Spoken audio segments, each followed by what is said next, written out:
मैं उर्मिला यादव अपने YouTube channel में आप सभी का एक बार फिर से स्वागत करती हूँ। आज हम लेकर आए हैं हिंदी साहित्य के छायावाद से संबंधित वीडियो नंबर 10।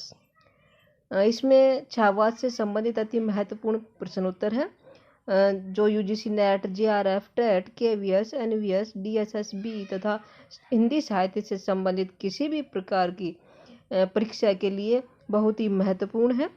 आप इस वीडियो को अंत तक अवश्य देखें। वीडियो के अंत में जयशंकर प्रसाद की कामायनी जो है उसके जो 15 सर्ग हैं उनको क्रम से बताया गया है और उन 15 सर्ग को याद करने की ट्रिक बताई गई है। इसलिए आप इस वीडियो को अंत तक देखें, लाइक करें, शेयर करें और सब्सक्राइब करें। हमारे प्रश्न उत्तर शुरू होते हैं अब। प्रश्न नंबर 323, बाले तेरे जाल में कैसे उलझादू लोचन, छोड़ अभी से इस जग को। ये पंक्तियां किस कवि की हैं? विकल्प है हरिवंश राय बच्चन, सुमित्रा नंदन पंत, महादेवी वर्मा, जयशंकर प्रसाद। हमारा उत्तर है सुमित्रा नंदन पंत। जो ये पंक्तियां हैं सुमित्रा नंदन पंत जी की हैं। उनकी काव्य कृति यानी कि कविता छोड़ ड्रमों की मृदु छाया कविता से ली गई जो पंक्तियां हैं ये उनकी। अगला प्रश्न है निराला की व्यंग्य प्रधान कविता है? कुकुरमुता, अर्चना, बादल राग, जागो एक बार फिर। हमारा उत्तर है कुकुरमुता। जो कुकुरमुता है ये निराला की व्यंग्य प्रधान कविता है जो इन्होंने 1941 में लिखी थी। अर्चना भी इनकी कविता है जो इन्होंने 1950 में लिखी थी। बादल राग इनकी कविता है जो इनके अनामिका काव्य संग्रह में संकलित है। जागो एक बार फिर ये कविता इनकी राष्ट्रीय प्रेम को व्यक्त करने वाली कविता है। और निराला की व्यंग्य प्रधान कविता कुकुरमुता है। हमारा उत्तर है कै कुकुरमुता, 1941 में लिखी गई है।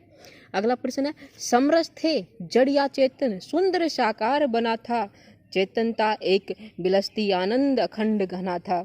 ये पंक्तियां जयशंकर प्रसाद की किस काव्य कृति से हैं? लहर, कामायनी, झरना, आंसू। जो ये पंक्तियां हैं जयशंकर प्रसाद की कामायनी काव्य कृति से, जो इनकी महाकाव्यात्मक रचना है। कामायनी के विषय में कुछ और बातें बताना चाहूँगी। जो ये पंक्तियां हैं उनकी कामायनी की हैं और कामायनी 1935 में इन्होंने लिखा था। इसमें 15 सर्ग हैं। इसमें शैव दर्शन की प्रधानता है, साथ में गांधीवादी विचारधारा से प्रभावित रचना है ये। और कामायनी को लिखने का उद्देश्य कवि का आनंदवाद की स्थापना करना था। ये इन्होंने श्रृंगार और शांत रस में लिखी है और इसमें इन्होंने कवि ने ताटक छंद का प्रयोग किया है।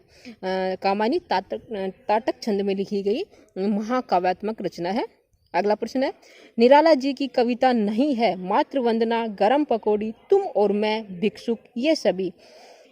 हमारा उत्तर है ये सभी हैं। मातृ वंदना, गरम पकौड़ी, तुम और मैं, भिक्षुक, ये सभी कविताएं निराला जी की हैं। सभी हैं इनकी। मातृ वंदना भी है, गरम पकौड़ी भी है, तुम और मैं भी है और भिक्षुक भी है। सभी रचनाएं निराला जी की हैं। अगला प्रश्न है विधवा कविता है? निराला, पंत, जयशंकर प्रसाद, नागार्जुन। जो विधवा कविता है ये सूर्यकांत त्रिपाठी निराला जी की है। उत्तर है कै निराला। अगला प्रश्न है महादेवी वर्मा को उनकी किस कृति के लिए शेक्सपियर पुरस्कार मिला? यामा, नीरजा, अतीत के चलचित्र, स्मृति की रेखाएं। उत्तर है हमारा नीरजा। नीरजा पर महादेवी जी को शेक्सपियर पुरस्कार मिला था, नीरजा। अगला प्रश्न है छायावादी कवि हैं? नरेश मेहता, केदारनाथ अग्रवाल, मोहनलाल महतो वियोगी, नागार्जुन। हमारा उत्तर है मोहनलाल महतो वियोगी, ये छायावादी कवि हैं। उत्तर है ग मोहनलाल महतो वियोगी। नरेश मेहता नई कविता के कवि हैं, केदारनाथ अग्रवाल प्रगतिवादी कवि हैं और नागार्जुन भी प्रगतिवादी कवि हैं। अगला प्रश्न है किस छायावादी रचनाकार के काव्य में शुद्ध रहस्यवाद है? निराला, प्रसाद, पंत, महादेवी वर्मा। उत्तर है महादेवी वर्मा। महादेवी वर्मा के काव्य में शुद्ध रहस्यवाद है। अगला प्रश्न है महादेवी वर्मा के काव्य का प्रमुख भाव क्या है? वेदना, श्रृंगार, संयोग, प्रेम। महादेवी वर्मा के काव्य का प्रमुख भाव वेदना है। उन्हें वेदना की कवित्री भी कहा जाता है। उत्तर है क्या? वेदना। अगला प्रश्न है छायावाद की प्रमुख कवि चतुर्मूर्ति है, यानी कि छायावाद के प्रमुख 4 कवि कौन कौन से हैं? विकल्प है प्रसाद, पंत, गुप्त, महादेवी। पंत, प्रसाद, महादेवी, निराला। प्रसाद, दिनकर, महादेवी, माखनलाल। प्रसाद, पंत, दिनकर, निराला। हमारा विकल्प सही है। सुमित्रानंदन पंत यानी कि पंत, प्रसाद, महादेवी और निराला है। छायावाद के 4 प्रमुख स्तंभ है, सुमित्रानंदन पंत, सूर्यकांत त्रिपाठी निराला, जयशंकर प्रसाद और महादेवी वर्मा। ये 4 प्रमुख स्तंभ छायावाद के हैं। अगला प्रश्न है, निम्न में से कौन सी कृति सियाराम शरण गुप्त की है? कोटर और कुटीर, सिक्का बदल गया, पूस की रात, देवव्रत। कोटर और कुटीर सियाराम शरण गुप्त की कहानी है। ये कोटर और कुटीर। सिक्का बदल गया ये कृष्णा सोबती की कहानी है। पूस की रात मुंशी प्रेमचंद की कहानी है और देवव्रत ये जयशंकर प्रसाद की कहानी है। अगला प्रश्न है, सही अनुक्रम क्या है? हमें सही क्रम बताना है। सबसे पहले कौन सा वाद आया, उसके बाद कौन सा, उसके बाद कौन सा। विकल्प है छायावाद, नवगीत, प्रयोगवाद, प्रगतिवाद। छायावाद, प्रगतिवाद, प्रयोगवाद, नवगीत। छायावाद, प्रयोगवाद, नवगीत, प्रगतिवाद। नवगीत, छायावाद, प्रगतिवाद, प्रयोगवाद। कौन सा हो सकता है? अनुमान लगाओ। सबसे पहले हिंदी साहित्य में आता है छायावाद। इस क्रम के अनुसार सबसे पहला था छायावाद, जिसका समय सीमा है 1918 से 1936। अगल फिर आता प्रगतिवाद 1936 से 1943। उसके बाद आता प्रयोगवाद 1943 के बाद। नवगीत प्रयोगवाद के बाद आता है। तो हमारा विकल्प हुआ ख, छायावाद, प्रगतिवाद, प्रयोगवाद और नवगीत। अगला प्रश्न है, कविता की मुक्ति को मनुष्य की मुक्ति के समकक्ष मानने वाले हैं? आगे निराला, मुक्तिबोध, जयशंकर प्रसाद। हमारा उत्तर है निराला। सूर्यकांत त्रिपाठी निराला ने कविता की मुक्ति को मनुष्य की मुक्ति के समकक्ष माना है। अगला प्रश्न है, ले चल भुलावा देकर मेरे नाविक। छायावाद की पलायनवादी प्रवृत्ति की सूचक उक्त पंक्तियां किस काव्य कृति से आई हैं? लहर, पल्लव, कामायनी, परिमल। लहर जयशंकर प्रसाद की काव्य कृति है। पल्लव सुमित्रानंदन पंत की है। कामायनी जयशंकर प्रसाद की है। परिमल सूर्यकांत त्रिपाठी निराला की है। और जो ये पंक्तियां हैं, ले चल भुलावा देकर मेरे नाविक, छायावाद की पलायनवादी प्रवृत्ति की सूचना देने वाली या छायावाद की प्रवृत्ति की सूचक पंक्तियां लहर काव्य कृति से आई हैं, जो जयशंकर प्रसाद की है, जो इन्होंने 1933 में लिखी है और ये गीति काव्य है। अगला प्रश्न है, निराला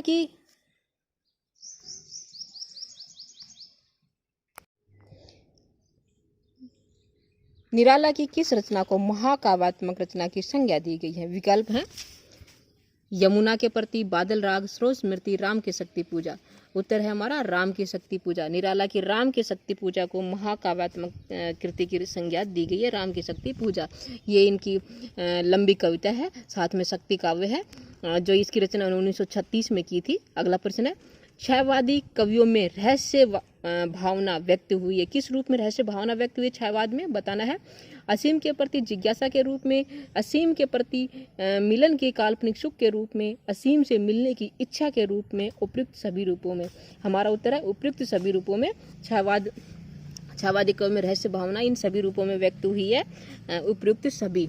अगला प्रश्न है, छायावाद के प्रमुख कवियों में से किसके गीतों में मधुर वेदना की मर्माभिव्यक्ति अधिक है? प्रसाद, महादेवी वर्मा, निराला, पंत। हमारा उत्तर है महादेवी वर्मा। महादेवी वर्मा के जो गीत हैं उनमें वेदना की मर्माभिव्यक्ति है। अगला प्रश्न है, कुणाल गीत के रचनाकार है? मैथिली शरण गुप्त, सियाराम शरण गुप्त, हरिओद, जयशंकर प्रसाद। कुणाल गीत के जो रचनाकार हैं वो मैथिली शरण गुप्त हैं। ये इन्होंने 1942 में लिखा था, मैथिली शरण गुप्त, कुणाल गीत 1942। अगला प्रश्न है, रक्त है या नशों में शुद्र पानी, जांच कर तू शीश देकर जवानी। उपयुक्त पंक्तियां किस रचना की है? किस रचना की और किस कवि की है? रामधारी सिंह दिनकर, सुभद्रा कुमारी चौहान, बालकृष्ण शर्मा नवीन, माखनलाल चतुर्वेदी। जो ये पंक्तियां हैं ये माखनलाल चतुर्वेदी की हैं। उत्तर है माखनलाल चतुर्वेदी, जो इनकी जवानी कविता से ली गई हैं। रक्त है नसों में शुद्र पानी, जांच कर तो शीश देकर जवानी, ये माखनलाल चतुर्वेदी और जवानी कविता से ली गई पंक्तियां हैं। अगला प्रश्न है, आंसू कवि के जीवन की प्रयोगशाला का आविष्कार है? ये कथन किसका है? नंदुलारे वाजपेयी, रामकृष्ण दास, श्री विनोद शंकर व्यास, डॉक्टर विनय शर्मा। आंसू कवि के जीवन की प्रयोगशाला का आविष्कार है, ये कथन आचार्य नंदुलारे का है। उत्तर है क, नंदुलारे। अगला प्रश्न है, माइकल मधुसूदन दत्त की कृति मेघनाद वध का हिंदी अनुवादक है? माइकल मधुसूदन दत्त की कृति मेघनाद वध का अनुवाद किसने किया था हिंदी में? विकल्प है मैथिली शरण गुप्त, महावीर प्रसाद द्विवेदी, हरिओद, शांति प्रिय द्विवेदी। हमारा विकल्प है मैथिली शरण गुप्त। मैथिली शरण गुप्त ने माइकल मधुसूदन की कृति मेघनाद वध का हिंदी में अनुवाद किया था। अगला प्रश्न है, कामायनी को पुरस्कार मिला। कामायनी को कौन सा पुरस्कार मिला था? देव पुरस्कार, साहित्य अकादमी पुरस्कार, मंगला प्रसाद पारितोषिक, भारत भारती। हमारा उत्तर है मंगला प्रसाद पारितोषिक। कामायनी को मंगला प्रसाद पारितोषिक पुरस्कार मिला था। और कामायनी जो है इसको छायावाद का उपनिषद भी कहा जाता है और इसमें श्रद्धा और मनु इसके प्रमुख पात्र हैं। अगला प्रश्न है, देश काल के सर से बिंदकर ये जागा कवि अशेष छविधारी। ये पंक्ति किस कवि की है? महादेवी वर्मा, निराला, जयशंकर प्रसाद पंत। ये पंक्तियां हैं सूर्यकांत त्रिपाठी निराला की। उत्तर है निराला। अगला प्रश्न है, दुखी जीवन की कथा रही क्या कहूँ जो आज नहीं कही। किस कविता का अंश है ये पंक्तियां? शिवाजी का पत्र, स्रोत स्मृति, प्रलय की छाया, परिवर्तन। ये जो पंक्तियां हैं ये स्रोत स्मृति कविता का अंश है जो सूर्यकांत त्रिपाठी निराला की व्यक्तिपरक रचना है जो इन्होंने अपने पुत्री की मृत्यु के उपरांत लिखी थी उसके शौक में। और जो प्रलय की छाया जयशंकर प्रसाद की कृति है। परिवर्तन सुमित्रानंदन पंत की कविता है। अगला प्रश्न है, छायावाद के समर्थन में सबसे पहला निबंध किसका था? आचार्य नंद दुलारे वाजपेयी, निराला, मुकुटधर पांडे, जयशंकर प्रसाद। छायावाद के समर्थन में सबसे पहला निबंध मुकुटधर पांडे जी ने लिखा था। उत्तर है गै मुकुटधर पांडे। अगला प्रश्न है, पश्चिमी छायावाद के प्रारंभ की मूल प्रेरणा किसने दी? Wordsworth, Blake, Rousseau, Coleridge. पश्चिमी स्वच्छतावाद के प्रारंभ की मूल प्रेरणा वर्ड्सवर्थ ने दी। उत्तर है क्या? वर्ड्सवर्थ। अगला प्रश्न है, हृदय ही तुम्हें दान कर दिया, शूद्र या उसने गर्व किया, तुम्हें पाया अगाध गंभीर, कहाँ जल बिंदु कहाँ निधि चीर। ये किस काव्य का समर्पण है? गुंजन, पल्लव, झरना और आंसू। जो हमारा उत्तर होगा इसमें विकल्प नहीं दे रखा लेकिन मैं बता दूं आपको, झरना।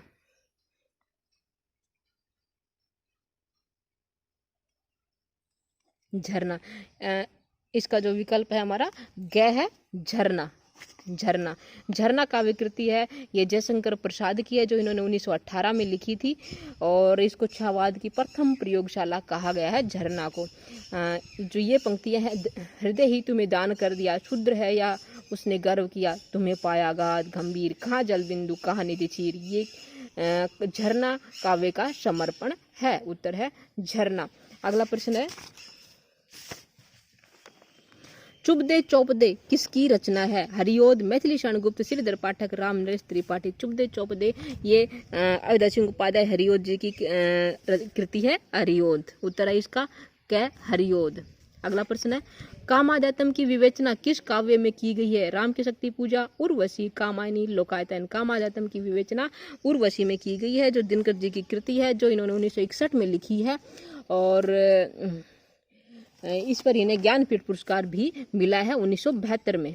अगला प्रश्न है, हिंदी के किस कवि को ज्ञानपीठ पुरस्कार सबसे पहले मिला?